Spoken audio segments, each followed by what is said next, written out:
السلام عليكم ورحمة الله وبركاته. magacaygu waa Nimcaan Cabdilaahi Yuusuf waxaan ahay TXT Full Stack Alumni waxaan dhisay project e-commerce systemkii aan dhisayna waa backend-ga waxaan isticmaalnay framework leedahay Node.js Express iyo Prisma halkan database ka isticmaalnay PostgreSQL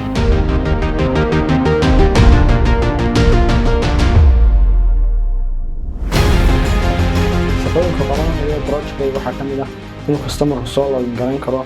in order sameyn karo iyo order item sameyn karo sidoo kale